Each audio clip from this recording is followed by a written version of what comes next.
सुबह का समय था। सूरज की पहली किरणें धीरे धीरे धरती पर उतर रही थीं। मंदिर की घंटियां बजने लगी थीं। हल्की हल्की हवा में फूलों की खुशबू घुली हुई थी।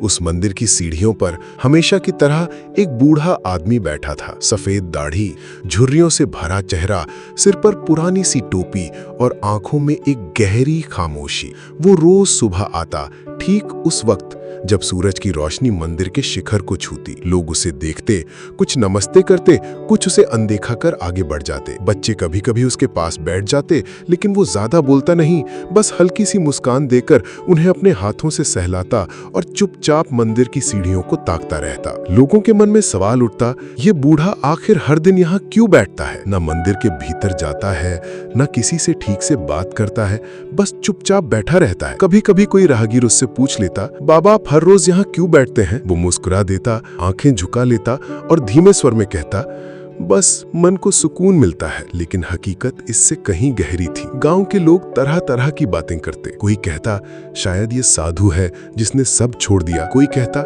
नहीं ये पागल हो गया है इसलिए यूं ही बैठा रहता है। और कुछ लोग तो मजाक भी उड़ाते, लगता है इसे काम धंधा कुछ नहीं है, मंदिर की सीढ़ियां ही घर बना लिया है। मगर सच्चाई किसी को नहीं पता थी। वो बूढ़ा जिसका नाम था रामेश्वर, कभी इस गांव का सबसे मेहनती आदमी था। छोटा सा परिवार था, पत्नी और एक बेटा। खेत में काम करके किसी तरह जीवन चलता। गरीबी थी लेकिन उम्मीद भी थी। रामेश्वर अपने बेटे को पढ़ाना चाहता था। गांव का पहला ऐसा लड़का बने जो शहर जाकर पढ़ाई करे और बड़ा आदमी बने। उसकी पत्नी हमेशा कहती, हमारे पास बहुत कुछ नहीं है लेकिन बेटे की पढ़ाई मत रुकने देना, यही उसका भविष्य है।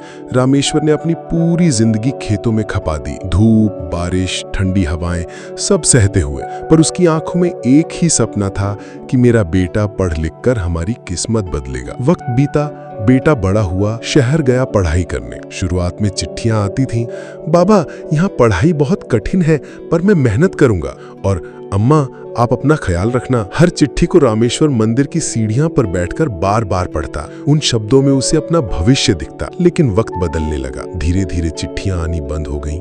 रामेश्वर ने सोचा शायद पढ़ाई में व्यस्त होगा, मगर सालों गुजर गए, बेटा घर नहीं लौटा। पत्नी की आंखें हर दरवाजे पर टिक जाती, आज शायद वो आएगा, मगर बेटा नहीं आया। बीमारी ने उसकी पत्नी को जकड़ लिया। एक दिन वो रामेश्वर से बोली, शायद हमारा बेटा अब हमें भूल चुका है, और उसी रात उसने दुनिया छोड़ दी। अब रामेश्वर अकेला रह गया, लेकिन उसने उम्मीद नहीं छोड़ी।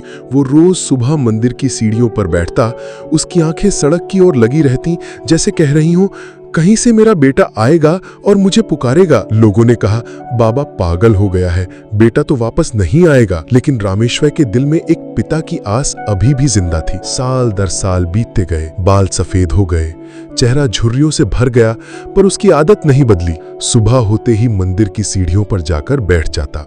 एक दिन गांव में चर्चा हुई, सुना है शहर में बड़ा अफसर आया है, बहुत बड़ा आदमी है, शायद वही रामेश्वर का बेटा है। लोगों ने कहा बाबा चलो तुम्हें शहर ले चलते हैं, शायद वो तुम्हें पहचान ले। पर रामेश्वर मुस्कुराया और बोला, अगर उसे मुझे याद करना होगा तो वो खुद आएगा। ये कहकर वो फिर सीढ़ियों पर बैठ गया। समय यूं ही गुजरता रहा। एक सुबह जब मंदिर की घंटियां बज रही थीं, एक चमकदार कार मंदिर के बाहर आकर रुकी। उसमें से एक आदमी उतरा, सूट बूट पहने, हाथ में महंगा मोबाइल, आंखों में रौब।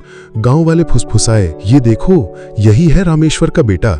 वो सीधे मंदिर में चढ़ गया, लेकिन उसकी नजर एक पल के लिए भी सीढ़ियों पर बैठे बूढ़े पर नहीं पड़ी। रामेश्वर बस चुपचाप उसे देखता रहा और होठों पर हल्की सी मुस्कान ले आया। उसे समझ आ गया था, बेटा पिता को नहीं बल्कि दुनिया को पहचानता है। उस दिन शाम को रामेश्वर मंदिर की सीढ़ियों पर ही बैठा रहा। सूरज डूब गया, लोग चले गए, लेकिन वो नहीं उठा। अगली सुबह लोग आए तो देखा रामेश्वर वहीं सीढ़ियों पर शांति से सोया हुआ था, आंखें बंद, चेहरा मुस्कुराता हुआ। लोगों ने कहा बाबा नहीं रहे, लेकिन जब उन्होंने उसके हाथ खोले तो पाया कि उसकी उंगलियों में अब भी वो पुरानी चिट्ठी थी जिसमें उसके बेटे ने लिखा था, बाबा मैं मेहनत करूंगा, आपके सपने पूरे करूंगा। रामेश्वर ने उसी चिट्ठी को सीने से लगाकर आखिरी सांस ली थी।